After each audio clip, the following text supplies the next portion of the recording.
Crowd movement. That's good. Good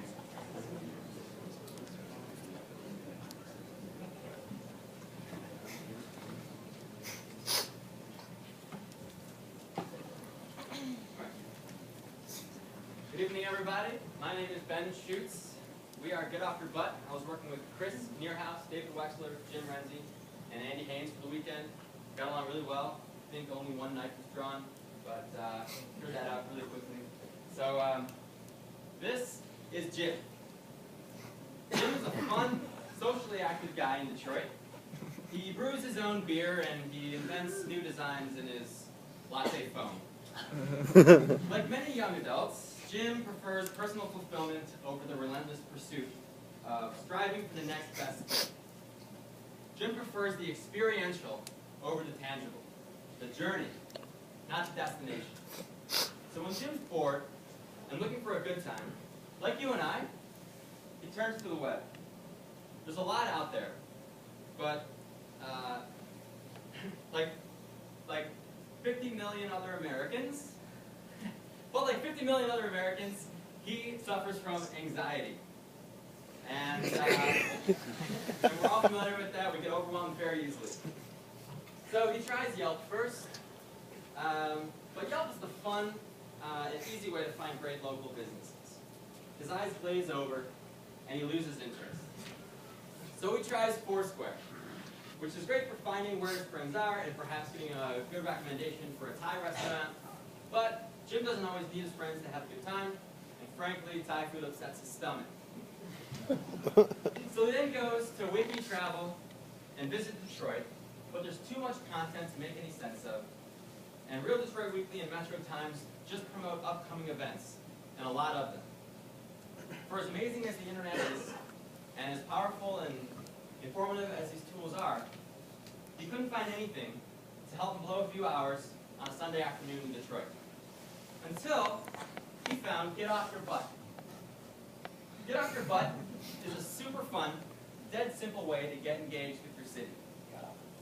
With Get Off Your Butt, it's the journey, not the destination. Anyone with an internet connection can find a local concert, can get the upcoming times for a Tigers game, find which brewery serves up the best IPAs. But with Get Off Your Butt, the fun is all in the experience. When Jim gets to Get Off Your Butt, he's greeted with one single recommendation. So it's totally randomized, the fun thing to do around town.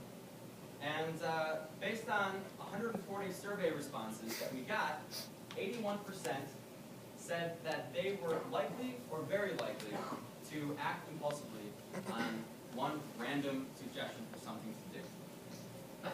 Because Get Off Your Butt always knows the weather, it encourages Jim to do something outside. Take a bike ride downtown at the river. He doesn't have to do it. He doesn't like it. He does have the option. He can go, he can show me something else. And he can do that if he wants. So Jim is loving the site so much that he continues to use it when, some months go by, the weather turns sour, now it's raining, and he just finds that it's, scratching this innate itch for simplicity and randomness in a world going increasingly towards the complex and ordered. So it's 65 degrees and raining, still something fun to do. He takes the suggestion, he clicks on it, and brings up a little more information. The vendor, if they would like, can pay a little more for some added functionality to show some upcoming show times, and just to learn a bit more about what's going on. So where are these recommendations coming from, and why are they so awesome? So they're coming from people like Jim, and Jim himself, who, we gotta speed this up. They come from the community, and that's why they're great. So, back to the slideshow. All right, so we went out on the street, and so again, guys are too complicated. There's a lot going on. Our solution: cut all the noise out, get down to the basics, one thing to do at a time. Super fun, super random. 7 out of 9 people, we talked to identified with the problem. There's too much going on. 91% of the people who answered the survey, they like experience over places to go, actually, venues to check into. So we talked to 4 restaurants on this block alone this weekend. 3 of them already signed up. Time.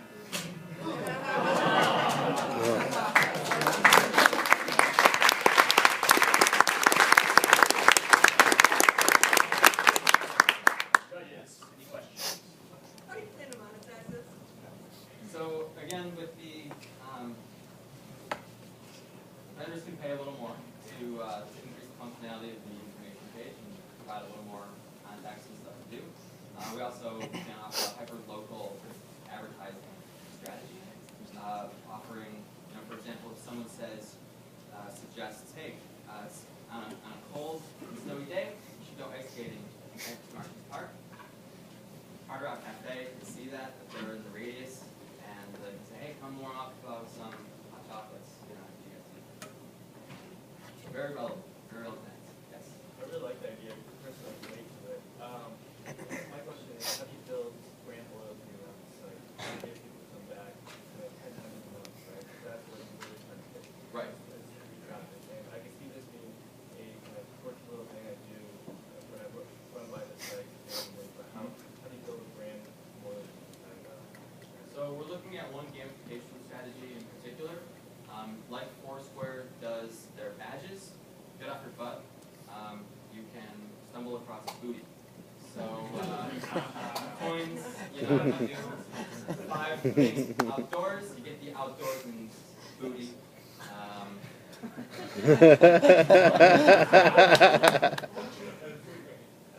How does this get to $1 million in revenue? So after we grow to critical mass in Detroit, we can start just kind of cloning the idea in other cities. So one strategy we've used that we've thought about to get us there is hiring kind of community managers in other cities who are people who are just hyper involved in their community and always out for a little bit of money, go start spreading the word and really grow it word of mouth in the simplest way possible. I'm going to ask you a horrifyingly unfair question. What would you...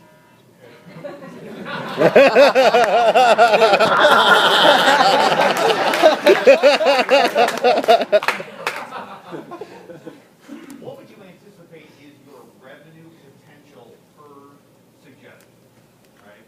So Jim, is it? Yeah, right? So Jim here is like, heck yeah, I'm going to go take that walk by Campus Market on my bike. My wife's walking on his bike.